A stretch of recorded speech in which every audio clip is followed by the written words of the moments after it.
Oh, all right, my bad. Yo, it's so crazy the kind of tweets that like will do stupid numbers. Like, I just tweeted. All I said was, "I'm old enough to remember when Andrew Wiggins was the next LeBron."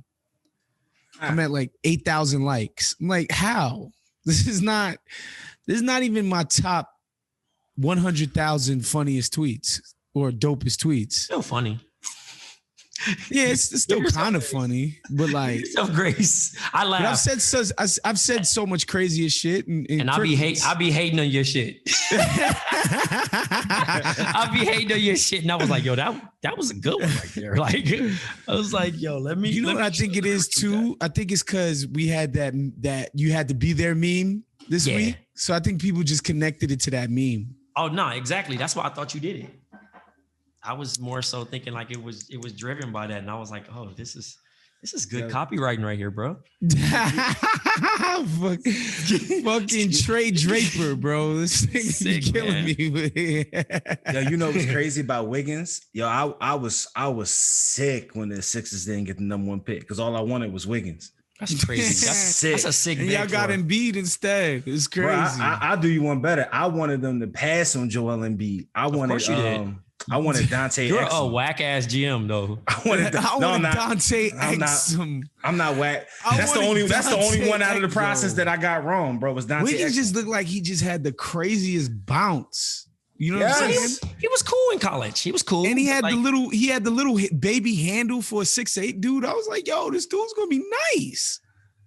Every now and then he shows you that he has the ability to be not what we thought, but at least potential good. Like, you know what I mean? At least an all-star in the league. That nigga rather play Call of Duty. Yeah. Maple Jordan. Shouts to Maple Jordan. The bounce was just crazy. That's when KG's last year in Minnesota, bro. I remember getting the chance to just hear what he was just complaining about, and you could tell the sense of like disgust he was in with Wiggins. Yeah, with Wiggins and Towns, because them niggas was just playing video games all the time, and you know he's from a different era, so you know what I mean, like doing different film work, not watching League Pass. Yeah, so he's just like, yo, just like, ugh. It was just so like he believed in him more than he believed in himself. Right. You know what I'm saying? It was just hilarious laughing at that shit. Like, yo, this nigga, trash ass nigga. That's the ultimate clip. Yo, Amin, what's good, bro? Yo, Wiggins looked amazing in high school, bro. Oh no, he was crazy, bro. Like that's the thing, though. Most of the dudes that's in the league, they got crazy highlight reels. Like niggas be just putting niggas in the rim, crazy. Right. They hold, and then it's just like when they get to the league, niggas should get the shackles. Like, nah. Like my thing is, it looks like he has handle in high school. Like it looks like his handle is. Listen, bro, he had it all. He had it all, bro. He was one of them dudes. I thought he either had Rudy Gay in him or he had, like you said, LeBron, but like diet LeBron. Obviously not LeBron, but like Yeah, I'm just talking about he was an impact. LeBron, though. Impact, right? Though, he was like 25, 5, and 5. How they made it look He's like. He's flexing on dudes. He don't even flex. Like, son, the way Wiggins plays now is like so dispassionately. Like, he doesn't trash talk. He doesn't mean Well, see, he picked that trash talk up from America, bro. He polite now. He back Canadian. Shouts to Terrence and Phillip, and shouts to Canada. Oh man, I mean, you good to go? I think I'm fucking up whatever you eating. Bacon, egg, and cheese. Bro, I know that's not no fat. I know that's not no McDonald's type shit. Why you shaming? Hold on, bro. Don't be coming for the team, bro. Don't be coming for the gang, bro. Wow, White Castle. Right. I wish we had White Castle. Here you go. Here. Well, here we go. I'm about to trash White Castle. Yo, White Castle is fucking overrated as shit. Overrated. Wow. Amin loves White Castle. He swears by it. All New York, New Jersey area people love White Castle. Like niggas' dicks get hard. My bad. For fucking White Castle, yo. It's like him saying that just basically remind me of that Instagram link I sent.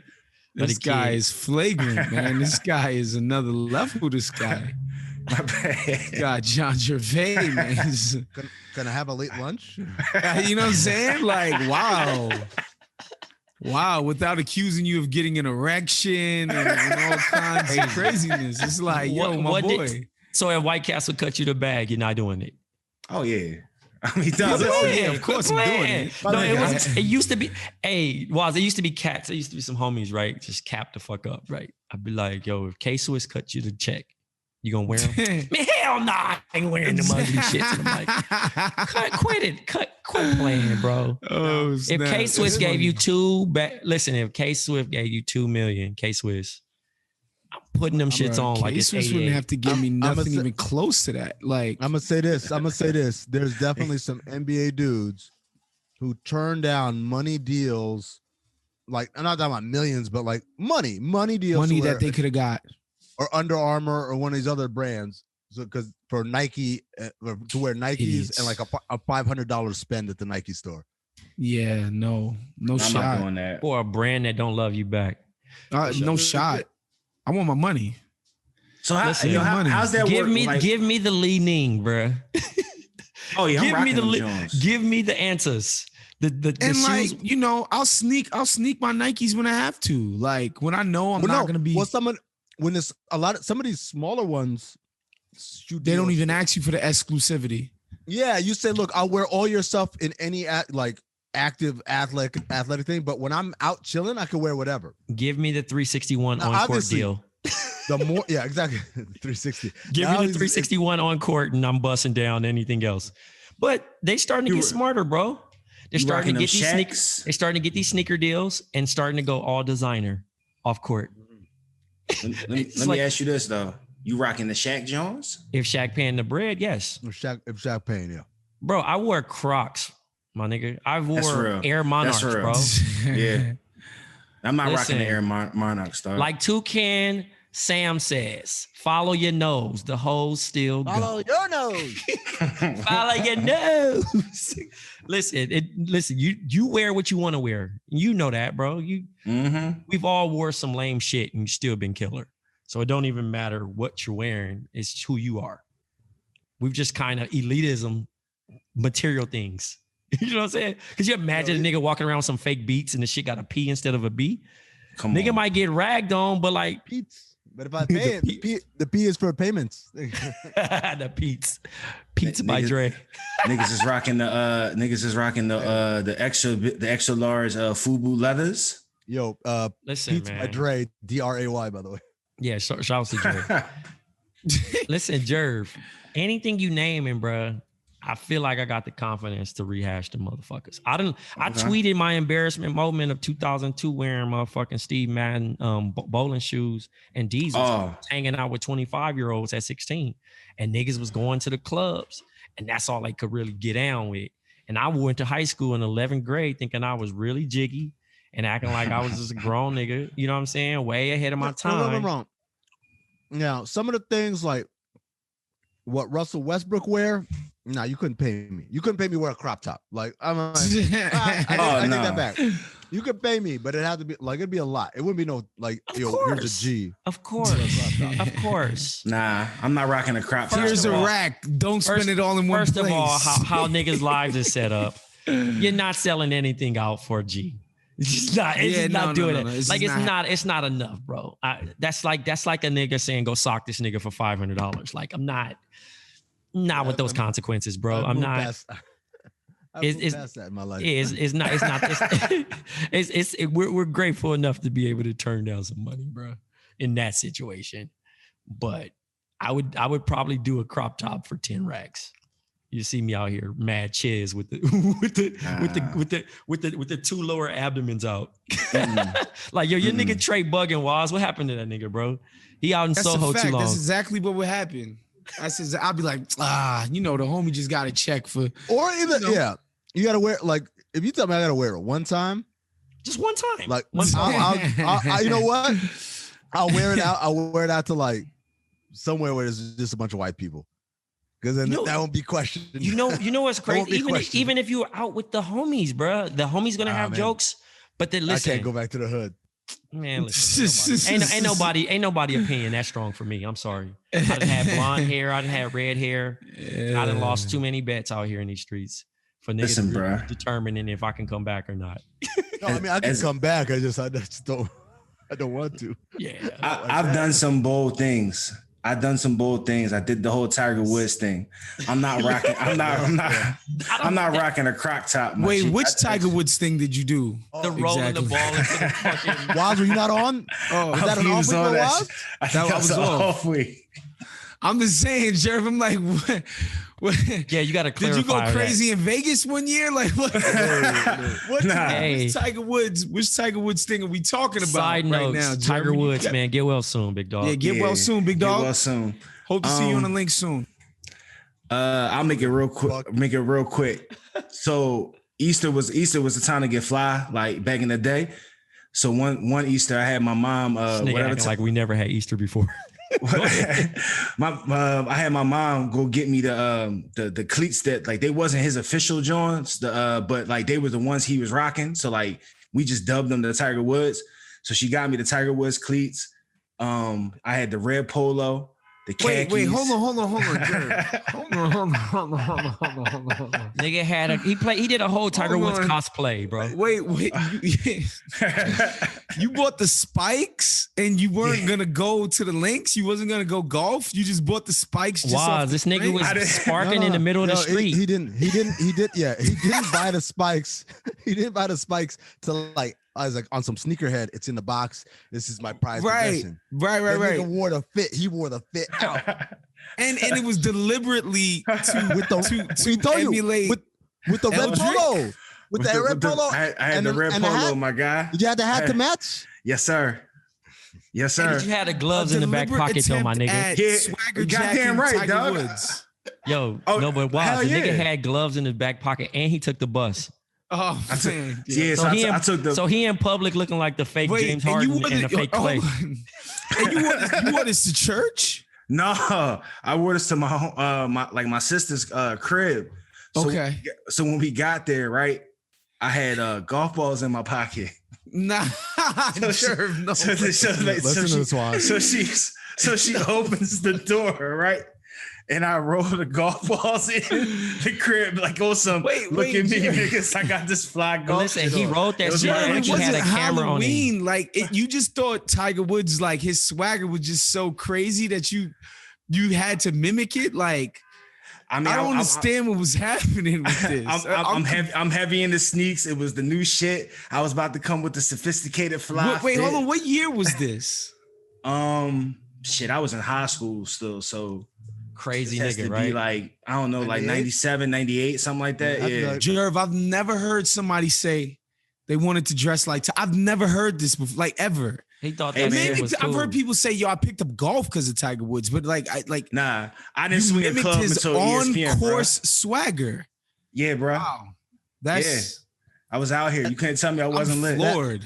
That Nike marketing was strong, man. The red polo with the black pants, like had my son out here looking nuts. That's what he was looking like. Trey, you say he was making sparks in the street? Yeah, nigga was in there. Listen, first of all, I know when the nigga got on the bus, bro, to pay the fare, niggas looking at him like he bugged the fuck out for one. The driver. Then he gets off on his stop. He's sparking all across the fucking streets. He's fucking dragging these fucking cleats. And he looks like a nigga that's just dragging his feet. And then he fucking makes an entrance with no camera, bro. Nigga rolls in some ball. Like, imagine the nigga walking in your crib and rolling in some golf balls. You would have been disallowed from coming to my crib for a solid 2 months, Jerv. You would have been on suspension. Listen, dog, this is before IG. I wasn't doing it for the gram. I wasn't trying to go viral. I just thought I was super fresh, my guy. I wasn't was out doing here it for the gram, he says. Yo, God bless you, son. God bless you. Facts. Big facts. And let's start the show. Let's hop back on Hip Hop Uncovered, bro. It's episode 5 and 6. We get a full story of Deb, bro. First of all, I was aware of Waka Flocka mom, bro. I didn't know her name at the time. And I always used to give this blind fan love to Gucci Mane and say Gucci Mane is the greatest A&R of the South. But it's really Deb. Yep. It's Deb. Deb is the real Phil Jackson of the South, bro. Like, she's Women's you know History what I mean? Month. She's like, shouts to Women's History Month too. Deb just giving her all, bro. Like, I remember Nicki Minaj being in Atlanta and everybody hyping it up, and her being on the trap tapes, and shit like that. But I did not know that Deb got her out there, and Deb got her in the mix and being in Zone 6 and all this other shit. And, you know, all those things. And then for her to just say one hiccup of a visa and cut her off. And the same thing with French Montana too. Hold on. I'm gonna say this. That's a pretty fucking big hiccup. That's a big mess up. That's on a canceled show though? No, like I'm just saying, like, if my managers, if my job is to make great music, you know, self-present as a good-looking person, working out, the whole thing, being a marketable, sellable artist, that's my job. And my management's job is to do basically everything else. Right. Like, that's a major effort. Okay, right? So that's so here's the thing. What if you've never had an artist as big to have international success? Right. And so, but that just proves the point, right? Yeah. That's like, I've outgrown you. Okay. I see that explanation. That's fair. But I don't know. I still think it should have went a little bit better. You feel me? Yeah, no. Because she has multiple stories like this, and it's like, okay, are you a bad manager, or you know, that's just how the cookie crumbles when you just give like the shirt off your back to people? Well, Trey, I would say that, like, obviously for French, that was fucked up. That nigga just tried. That nigga just said, "Fuck it, I'm out." Yeah, he just wanted to ride the wave, right? The Gucci stuff is the stuff where I'm like, y'all got to give me a little bit more detail, because it wasn't really quite clear. Like the Nicki one is clear, and like as much as it would hurt to say goodbye to someone, and maybe the answer is like, yo, you can be here, but you can't. Like, I got to bring other people in as well. Yeah, but maybe that's the solution. But it still is a pretty big fuck up that Deb did on that. I still think that she should have had some country though, for her to like, unless she's stealing money. I think stealing money is like, well, that's what Gucci was saying. Yeah, no, but I'm just saying for Nicki's situation, it's kind of like, let me demote you. You're still here, right? But let me. Well, now, to be fair, counterpoint to that, what happened with Waka and Bimmy? Right. So Waka said, "Hey, I want to put my man on," and Bimmy was like, "I don't know that nigga," and then he just dipped. And like, as Bimmy's telling the story, like it's rare that someone tells a story of a split and they're telling their side of the story, and you're like, "Yeah, nigga, you fucked up." Like, that's on you. That's on you. Usually it's like one side, and then there's the other side. Oh, I see the other side too, but I don't know where the right one is. Right. In this case, I'm like, unless there's something else that they're not telling us, it's a track record for Bimmy.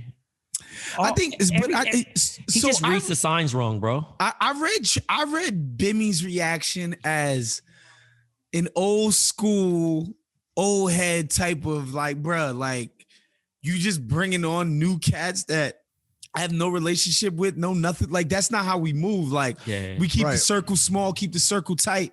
The way I know, like I don't know, like how you know these dudes ain't fugazi? How you know these dudes would be willing to, you know what I mean, to scrap it out for you in if things got messed up? Or Bimmy's just like, bro, I'm your uncle. You know my rep.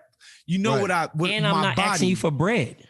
Right. You know my body. So like, what's going on with you? And it's just a new generation of cats. It's just like, yo, this dude could probably help us out, dude. And Bimmy's just like, nah, I would never do nothing like that. So he moved on. That was just to me, that was just like generational differences. But it seemed like an extreme reaction. Like, that's the same way he stopped showing up to work at Def Jam. So it's a track record, bro. Like it's nah. Don't. We can't do that though. The Def Jam situation. They were doing him dirty. They told him to stay home. No, but he went on wax saying, "I shouldn't have probably did that. That was the worst decision of my life." Right. Because he still could have been. Because although it was fake, you're gonna deal with fake people no matter what, bro. Right. But again, at the end of the day, how do you live with that? You got to find some type of country to make it work, though. But I think. And he explained it too with the Def Jam stuff where he's just like, look, like, yeah, these are African Americans, they're Negroes, but these are the type of cats that went to college for 4 years, right? Like, I don't relate to these cats. These are the type of cats that Waz hates. They're on Twitter, right? Like, these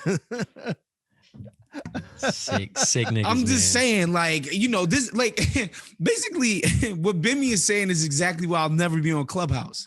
I just hate these people. You know what I'm saying? Like these are the people who are on Clubhouse, right? Like the wannabe Kevin Lyles. You know what I'm saying? And so I completely understood everything Bimmy was saying because I don't be coming for Amin's app like that, bro. That's not Amin's app. Amin found a little niche over there, but that don't mean that's everything that's going on that app, bro. No, I know that. I like to just fuck with Amin because I was like, oh, he warmed up to that shit. Shout out to him. I got a nice little corner over here where I'm not doing the industry people talk. We both sit during the games on Saturday. You're not coming up with marketing schemes? Trey, you're not going to get up on there and explain to these people your genius level marketing? No. Boz, you got to come through and piggyback off someone else's point. No, if you're vegetarian, you say veggie back. They're getting real tricky over there, bro. Hold on. So to get back, I did think the sort of artist relations stuff that Deb was doing, the people who she helped springboard their careers, right? And you know what it reminds me of, honestly? It reminds me of Quality Control, except they was able to keep their stuff going, right? Right. I guess Deb didn't really have the right infrastructure. And Quality Control, for people who don't know, is Coach K and P. They're the ones who manage and sign Lil Baby, the Migos. Lil Yachty, City Girl. Do you feel like Deb shared the codes to them and they just picked up off of that and ran? I mean, it's hard to argue with that. Although, but again, like Coach K, he started with Jeezy. Mm-hmm. And then he said, you know what? I see what I did with Jeezy. I'm going to expand this thing. But I think those guys just, they more professionalized the process. I also feel like Gucci. Deb was more mom and pop handshaking the deal. They sort of corporatized the process. Would y'all say that Top is the same way? I would say, hell yeah. But again, Top is like, he's a little bit more militant. Top is way more militant minded than anybody. So he from the start, he had that idea of like, yo, we're treating this like a military, like there's an organizational chart. Right. We all fall in line and we all do this one thing. I think Deb was just doing it all for the love, obviously. Not to say that Top and P and Coach K and those type of guys don't love their artists too. Right. But I think Deb was treating it like some family type of operation. Right. And I think that's why she probably got burnt with all of these artists. Right. Yeah. Quick question. I was wondering about this while I was watching. I never heard, I guess maybe this is just because there's something on the internet for everybody. But I never heard the Big U conspiracy theory. I was like, oh no, it was big. It was a huge deal. I was offended, honestly. Wow. Yes. It was out there. I got shocked and I'm looking at that. It was just a bunch of YouTube comments, was this actually a thing? You hear a lot of things though, especially around the time when it first happened. You heard a lot of things, man. They said the government did this shit, bro. They said the government. I heard people were like, a couple of, not Big U specifically, but like a couple of the OGs in his hood, in the neighborhood, weren't like, oh, I'm openly beefing with Nipsey right now. But if niggas want to do something to him, we don't give a fuck. Right. I heard a couple of people let it be known that they would be fine with whatever that anybody wanted to do if that's how they felt, because they was off of him.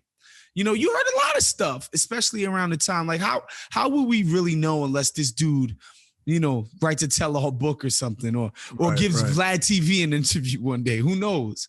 He did give Vlad TV an interview, but I mean, it was. Wait, the dude that shot Nip gave Vlad an interview? No, not. I was about to say what? Definitely not saying his name either. But yeah, no, it was interesting. Obviously, same thing I kind of talked about in the last episode. It was dope for it to actually foreshadow. And like we talked about last time about like Pop Smoke, and then this week they mentioned Pop Smoke. They said, but it was like we were actually episodes ahead of episodes, and I also always talk about the check-in, the check-in. Yeah, that's exactly what we talked about, right? Like if Pop had just checked in, and then here come Big U, and he's talking about he didn't check in with me, he didn't check in with Magic, he named all those are the people. I think it's important that we like explain what Big U's not saying like, yo. No, it's not extortion. He's just saying like, if he would have called the right people, they would have had him moving a specific type of way. Exactly. That's the thing. When you, that's anybody, right. Like, I mean, who in this situation. Was it Wack who said it? Somebody said, look, I'm not saying once you check in, you're immune. I'm just saying that was you. Because there are always knuckleheads, right? There's always there might be a knucklehead who does not understand any of the system. It's just like, oh, I just heard and I'm gonna run up. But for the most part, like, it grants you a level of protection because they know like this is not a target. You hit this, there are gonna be repercussions and consequences for this. Here's the quote though that got me up, right? That really was like, that's a bar. If I don't answer the phone, it could be death for somebody.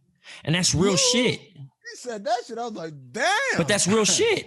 That's real shit. But it is real shit because you can get got, is what he's saying. It's like, if you don't know how to move around here and you're a famous rapper and and you've made it known that you're somebody who is street affiliated, you put a target on your back and that target is going to be there. And if you don't know how to move around when you have said target on your back, terrible things can happen to you. But you know, the crazy shit about that though, guys, is in the same episode, they're explaining to you the sort of the evolution and the journey of him and Nipsey's relationship.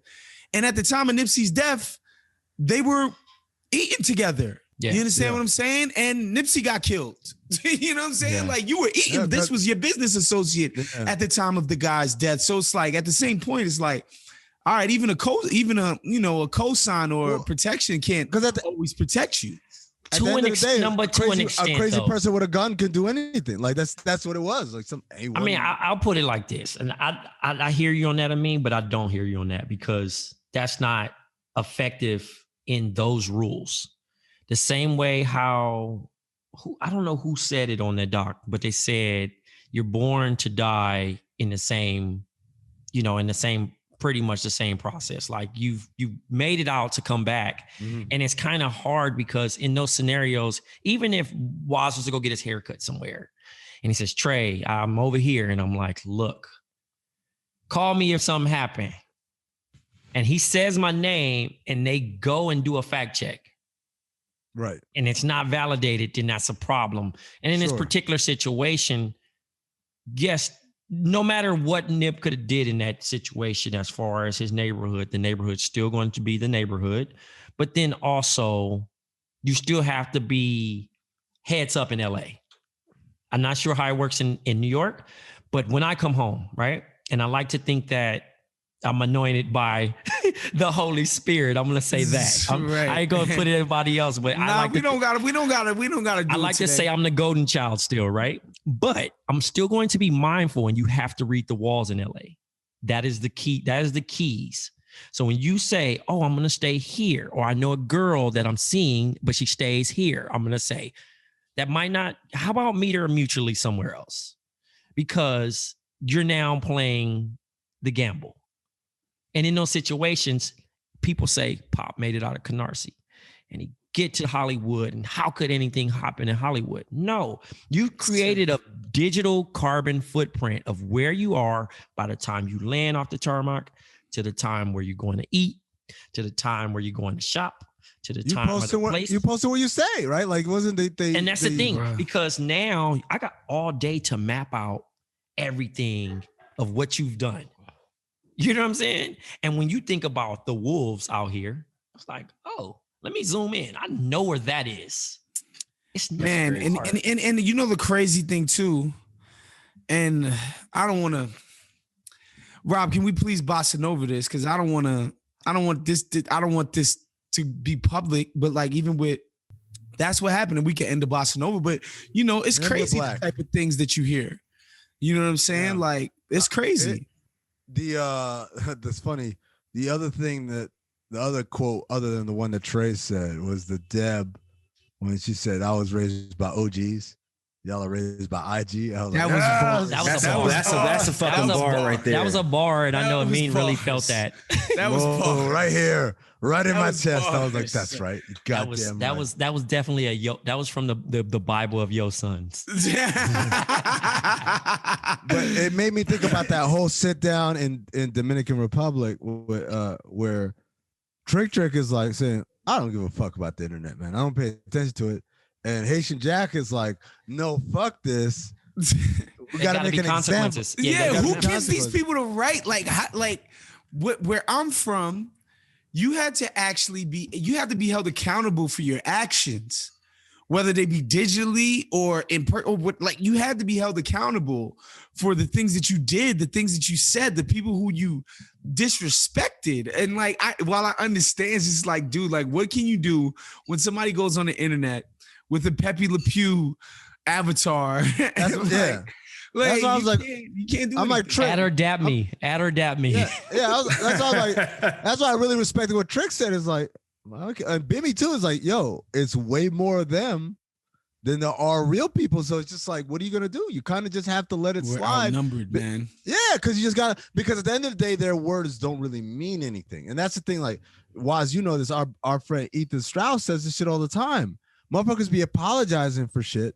And it's like, to who? These people don't matter, man. And if you wait long enough, they forget. And they move on to the next thing. Because they're not really outraged about what happened to Nip or what happened to Pac. They just want to put on a show and get some retweets and likes and feel that little buzz or whatever that their tweet went popping, and then they move on to the next thing. There's never any sort of, so it's like once you've established, oh, this person doesn't actually care. It's not like, someone say, I'm going to devote my life to exposing the fact that Haitian Jack killed Tupac because Tupac was my uncle or whatever. It's not that. It's literally some kid, like you said, some kid who wasn't even alive when the nigga got shot.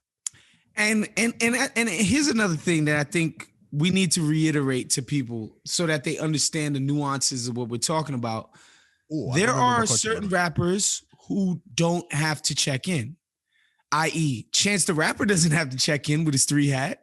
You know what I'm saying? YBN Cordae doesn't have to check in with anybody. With Naomi, he's got to check in with right, he got to check in with his shorty. But why, Was? Can you explain? Because they don't entertain that street element in their art, and they never said that they were. And they never said they were. They don't portray it. They don't mess with that energy, that lane. Like J. Cole don't got to check in. He don't got ice. He's not threatening to beat people up. He's not doing those things, but he did. Hey, they did kind of sneak him though. They did kind of sneak him in there. You see how they threw the little glance in there, and it was like, you said J. Cole had. Are we breaking news? J. Cole had to check in with Trick. Well, I mean, it's the whole Detroit thing because remember Firing Squad, and they felt a sort of way in Detroit, so that had to be cleared up a little bit. Wait, no, you have to explain this to me. I don't know what happened. This might be Bossa Nova then. Oh man. You remember like and we're black, but no, like the whole. By the way, like that, it's funny because I remember Welcome to Detroit. I never it's weird, man. I never picked up on all that shit in there. That's one of the. That was one of the best stories in this entire series. Well, I mean, Trick is leading. He's still MVP of this shit right now. To me, he's so hilarious. By far. He's my favorite character in the whole thing. That's a nigga I want to hang out with. You know what I'm saying? 100%. That's how cool. That's how cool. I would never want to hang out with Haitian Jack. He's the LVP of the freaking. That Haitian Jack's definitely gonna rob you, bro. He's a sociopath, 100%, and you can 100%. tell he's always telling like 60% of the truth every time he speaks. You can tell he's leaving something out. And he's lying about something. Listen, man. Listen, man. The thing I should have got is property. They got some property. Nobody wants. I mean, I've seen 75-year-old stick-up kids, but.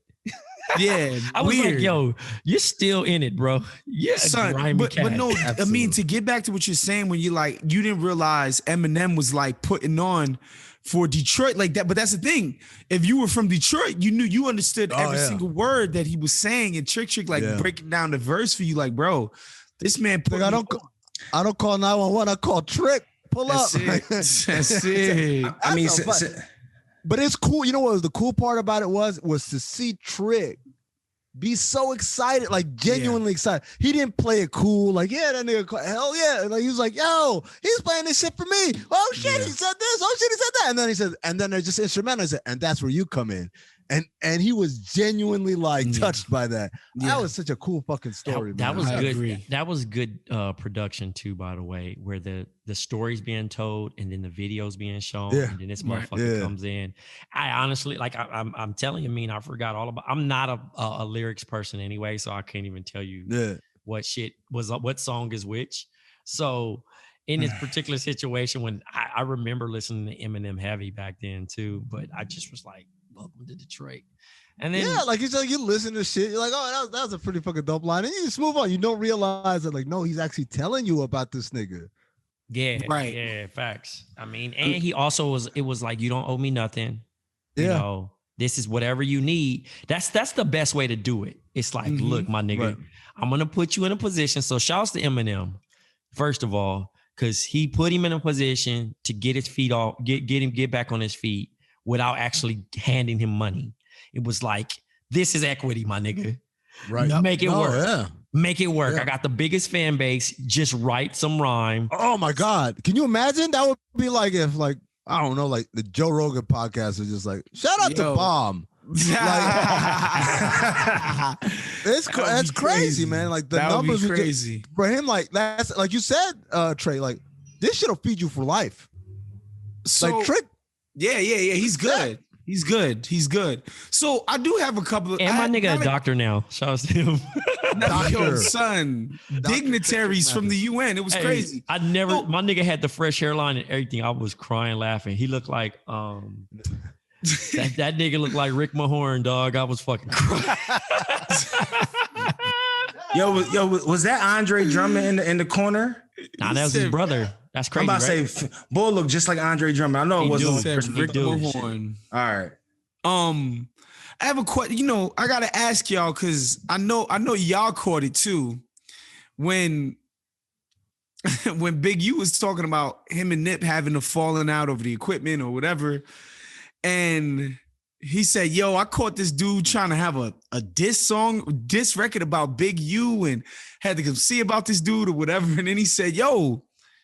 And I had to and I was about to discipline him. Like I talked about the fight. Did you? Oh, you talked about that. But I've told this plenty of times. I mean, you know, Nip was a young Thundercat from 60s. A lot of people don't know that, and he mentioned it on there. But yeah, nah, bro. Like you don't. It's rare. That's the thing, because most OGs now either come home, they off the shit, they don't have the much power, right, and you still has that grip. So wait, he linked up with Nipsey and they had a fight. I plead the fifth, but I'm gonna say, are we going 3 bossa novas in one show? Nah, man, don't do that to the fans, man. But overall, let's just say that things were handled respectively, and then they were able to get behind it. And obviously, in his last years, they were good. This is a question I had. Because obviously, like Murder Inc. was fucking funded by Supreme. But then I didn't know that 50s OG was a nigga that was. So I'm Black like, Just is a legend. But I'm like, yo, like, doesn't this shit create any sort of conflict of interest right here? Like when that incident happened, by the way, shout out to Praz. Snitching ass nigga. He upstairs right now. Yo, that's crazy. Praz is a sick instigator. That's crazy, yo. I mean, that's next level instigator. But you know what it is too, though? You know what it is too? Haitians, man. You can't trust them. About that shit. That's wild. Yo, son. You know what it is too? Like, because they kind of explained it, like Bimmy was explaining it, like, you know, they was in there probably talking like, yo, fuck, son. When we see son, we gonna act crazy with son and all of that. They probably was talking spicy. And probably like, word, son is upstairs. I mean, like, hey, you know it reminds me of In Too Deep, bro. When he was like, you know, pass me the oo-wop and he had to get put on the spot. Like at the end of the day, son, it's like if you yapping like that, go ahead. He's right there. It reminds me of 90 skits was. So, you know, but this is the thing, though, Fifth. I mean, I mean, yeah, shut up. You gotta figure by that time, I'm almost positive Black Just is already in prison. Right. And God only knows what remains of the Supreme Team at that point. You know, you get out of jail, you're one of the most legendary street figures in the history of the city. Like, who knows how you have to move at that point? But like, the team is named after me. Right. So like, at the end of the day, I'm judge, jury, and executioner. So if I decide, you know, 50's a problem, then that's what I'm gonna do. I'm gonna deal with him, even though that's Black Just. You know, that's his little homie. That's his protege. I just thought there would be like some sort of more effort. Hey, Ja and 50, both of y'all are not like. It's just, we get to shout out Ja. His birthday was yesterday. Shout out to Ja. He turned happy 45. Birthday, Ja Rule, man. Happy birthday, Ja Rule. And you know, it was sick the way they did Ja and Irv. They was just like, look, there's the streets, and then there's rap, and then there's that rare figure who actually is both of those entities, and that would be 50 Cent. Right. And then they juxtaposed it against Ja, and it was like, Ja's not that. Yeah, that's crazy. Yeah, all I could think of was, that's Ja little bitch ass thinking out loud. Oh my God, 50's back in the streets. Hey, could you imagine Ja watching that episode on his birthday? Oh man, it's like every time something covers the Ja and 50 thing, I think of several lines. That line that you just said, when 50 said, "This is the flow that fucked up Jeffrey's career." That was great. Just like several. He different really did, lines. man. That's several really lines. It's kind of amazing that like, because if you think about it, it's like if Ja just ignored this nigga. Yeah. Yo, you would have been straight, nigga. You would have kept making like Grammy tracks. You would have like all these Flow Rider. No, I'm telling you. You said nah? Bro. Fifth, if you look at Fifth's track record, Fifth's not the dude that just, he keeps coming at you. It don't matter, Jerv. But Jerv, you gotta kind of respond. But Jerv, that's what happened. The provocation is so deep. Like you have to acknowledge it. Like my man, he had a dial and threw him in a trash can. Game used to try to fucking get Jay-Z's attention so fucking much, bro. I'm telling you, here's what I'm saying. I'm gonna say this. The goalpost. Go ahead, Jerv. No. With 50, fucking, he did it with Rick Ross. What did Rick Ross do? He just ignored the nigga. And by the way, he had to drop on Ross a lot harder than he did on Ja. They cut Ross water off in Detroit. You know what I'm saying? Yeah, that shit's funny. By the way, that shit's funny too. But like Ja was like legit, at least like, even if he wasn't a street dude, he was affiliated strong enough. Mm-hmm. Mm-hmm. Rick Ross was a corrections officer. Like, I thought at that moment when 50 put up the pictures, I was like, that's it. That nigga career is over. He talking about rapping about moving kilos to Port of Miami and all that shit. And now you find out he's but it's different when it's personal, bro. Like the Ja shit is legit personal. Yeah. Like you can have beef with a rando person or see somebody and be like, y'all get into something every time you see him. Nah, fuck you. But somebody that you know. Jerv, you think them white girls in Iowa give a shit? They were just singing those hips, those thighs. When you got me, baby. They don't give a fuck about that. By the way, you're talking about nigga shit, man. That nigga shit. Nobody gives a shit about that. He didn't have to say anything, bro. He could have made a whole nother shit because niggas was still playing New York. I'm from New York. He still had, but he already fucked up. Because that was all him trying to be hard. Like if he had just stuck to making tracks. For like in the words of my man Cannabis, 90% of your fans were high heels. Like, just make the songs for the high heel niggas like that. Yeah. Nah, I'm telling you, it's different because Fifth came after this. It'd be one thing if Fifth just remained for the streets. Fifth came after the exact audience that he had. Like, it wasn't this. He did it after. Hold on, he did it after. After he fucking put that nigga in the ground, and then he starts making all the songs that the bitches like.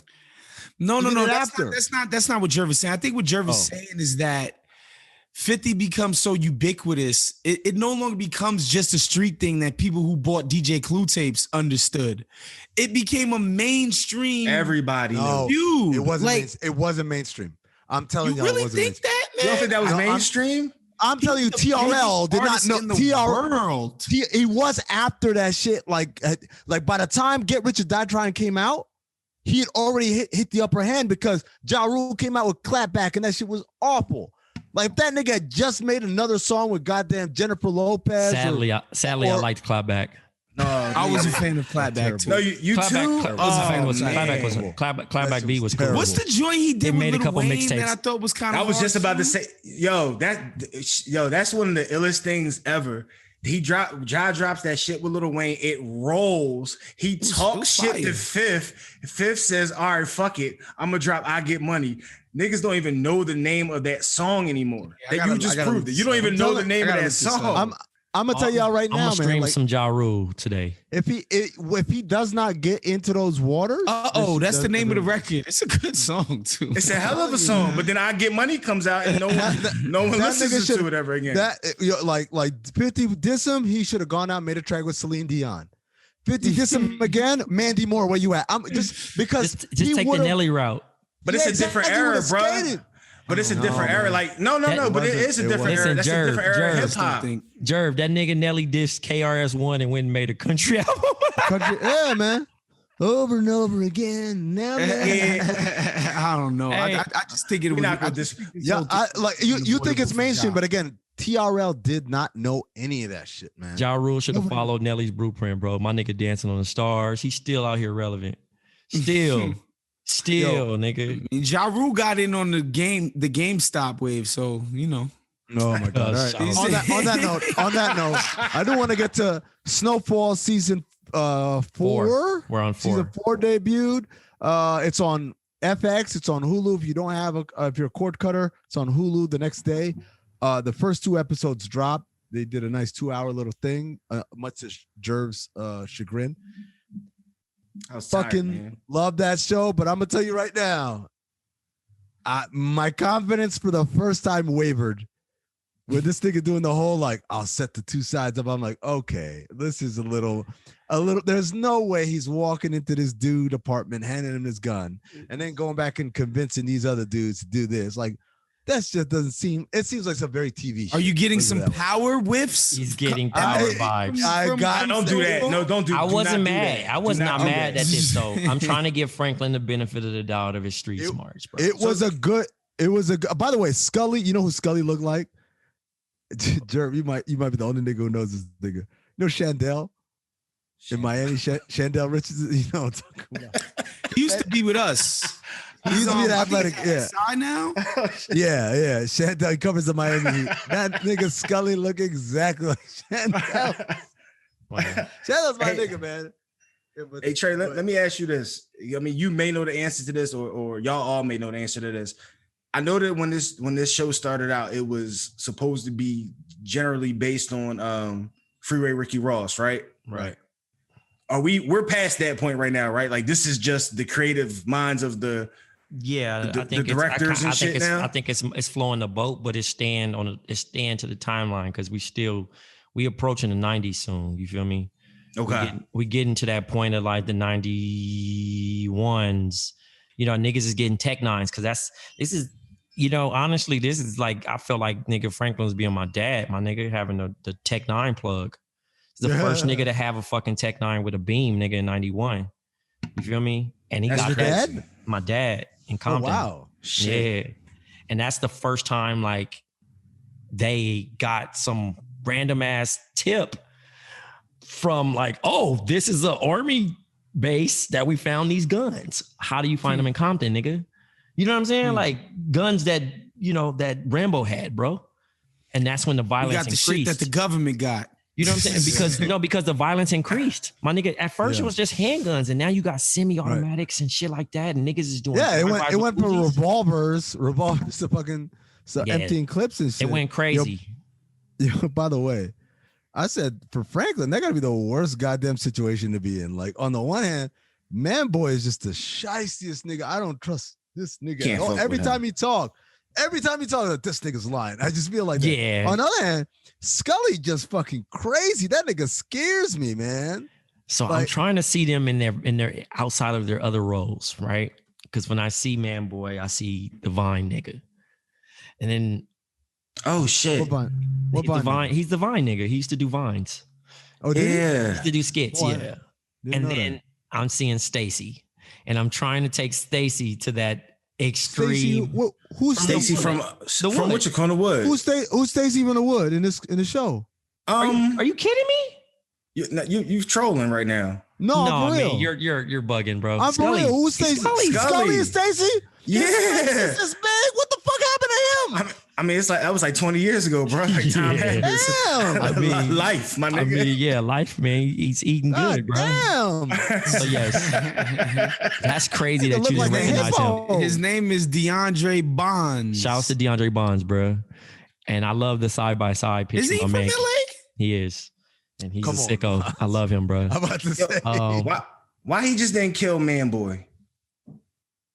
Like I feel like Man Boy's the one that just has to go. Speaking of the wood, man, Tamala Jones, my boy. No, she's still got it. She still got it. No, but big wood but for Jerv, that one for sure. Jerv to answer your happy Women's History Month, guys. Oh my god. Jerv, this is what they do to me on fucking Cinephobe all the time. They make me feel like I make Waz feel right now. Jerv, to answer your question though, you can't. But like, here's the thing, because Scully's crazy. Nigga crucifying it. Like, it's not.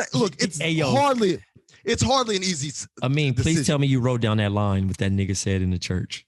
Oh no, I wrote the line I wrote was like, when the nigga said, "You good?" Like, do I fucking look good, nigga? No, he said, "Hey, pull the holes out of shit." He said, "How long you think they told that Jesus nigga to stay up there like that?" I said, "Oh my god." I like Scully. I like Scully a lot more now that I know he's Stacy, man. Even though that blows my mind, man. Yeah, they got light skin all of a sudden. What? Look, man, he had the Sammy Sosa, but still. Why do black people get more light skin as they get older? Y'all notice that? I don't know, bro. Cake soap, man. Hey, Cake man, soap. listen. Shout out to Vibes Cartel, the world boss. Niggas out here using Irish Spring on their skin. Same shit that you could clean the sidewalk. You can clean fucking. You can clean chalk off the sidewalk with Irish Spring, my nigga. Don't put that shit. My pops use Irish Spring. Yo, tell him chill, bro. We gotta get him better shit. You know what's funny? That nigga getting light skin too. Like, how did that happen? That motherfucker scraping his skin off, bro. The other funny line, I can't remember which episode it was, but when they having a New Year's party at Louis' place, and Leon started wilding, and Leon dumb as fuck, by the way. I hate Leon, bro. But when Leon said, "Yo, when you was shot, you was laid up," guess who kept this shit going? Who do you think kept this shit going? Jerome and his fucking speakers. And Jerome was like a tough dude for most part, but when that nigga heard that shit hurt his heart. He's like, oh. Yeah. Yo, he's fucked up too, by the way. He's fucked up, right?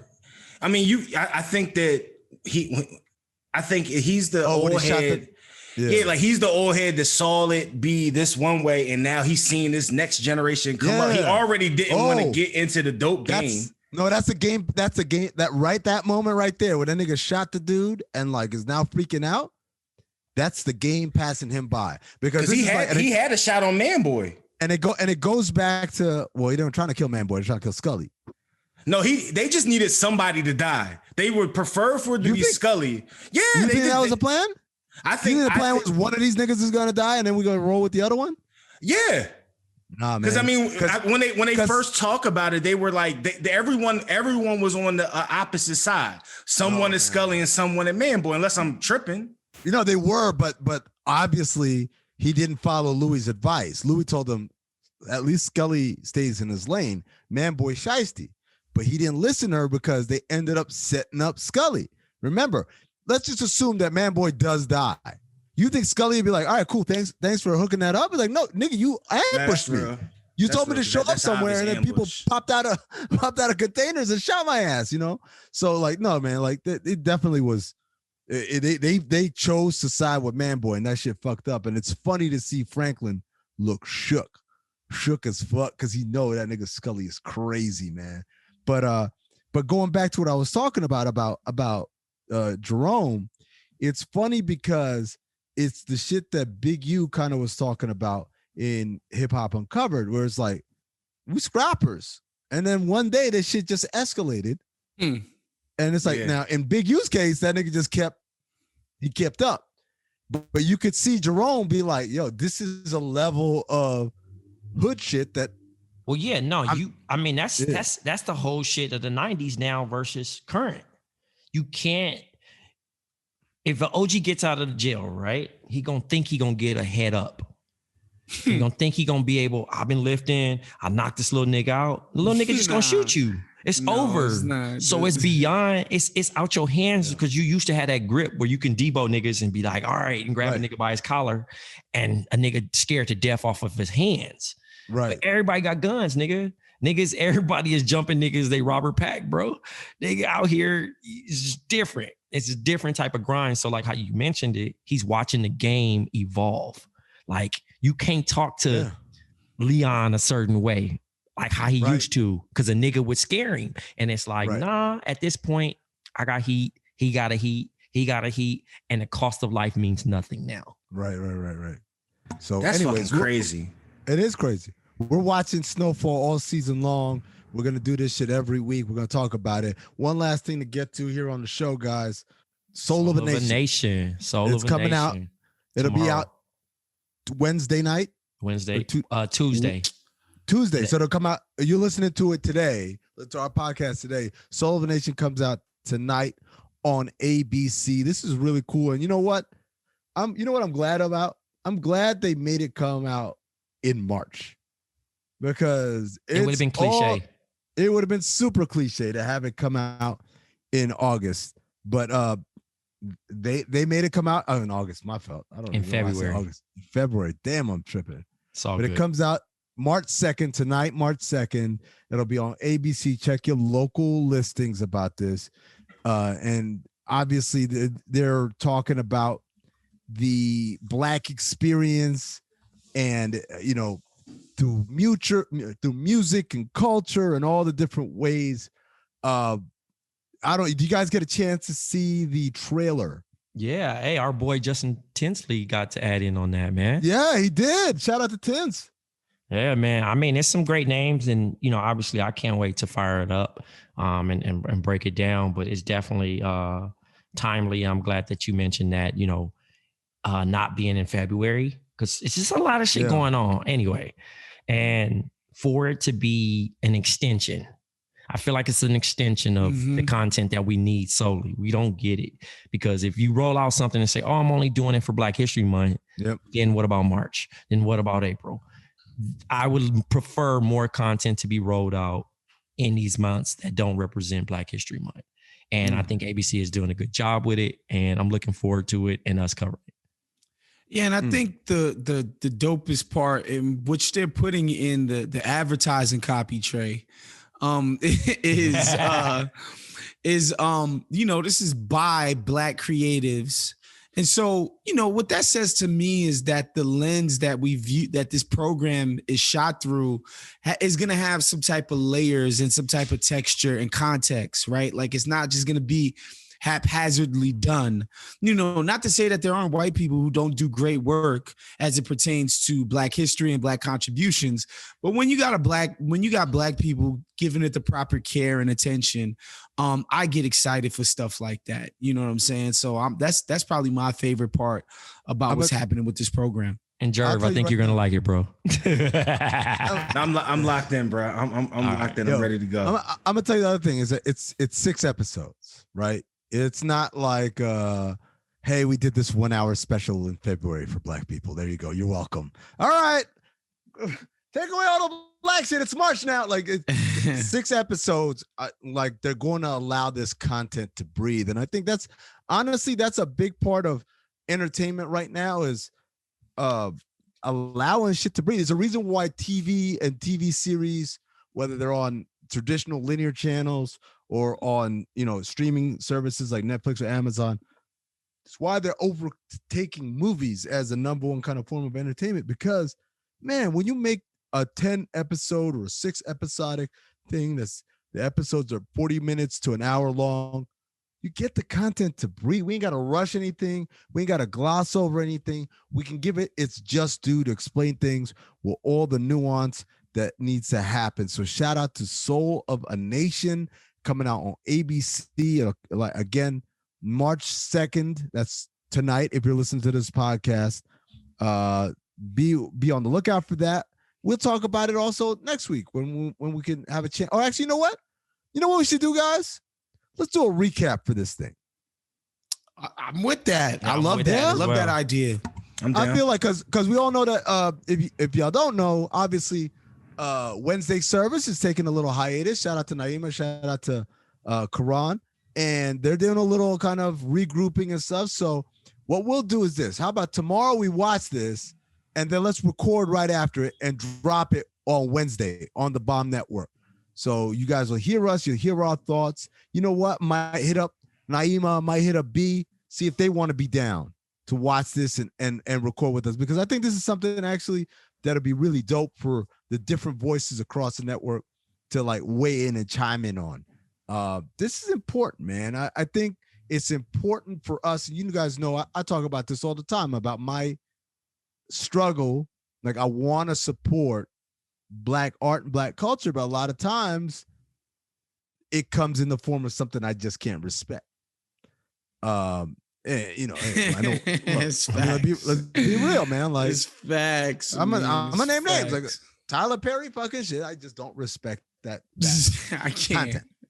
Can't like, do it. I want to be a nice guy. I want to be supportive, but like this thing, based on the names that are attached, like Waz said, it's Black created, and the names that are attached are names that I respect, and I think can do justice by telling this story. And I think doing it again through the lens of music is important, because I think sometimes the story is a little easier to tell when you got a fire soundtrack, right? And I don't mean that like, you know, like in the literal sense, but just kind of like when it's influenced by different eras of music and different genres of music, really, when you're talking about it, because Black music is not monolithic. Not all Black music sounds like Jay-Z or sounds like Smokey Robinson or sounds like Jimi Hendrix. It comes in all different forms.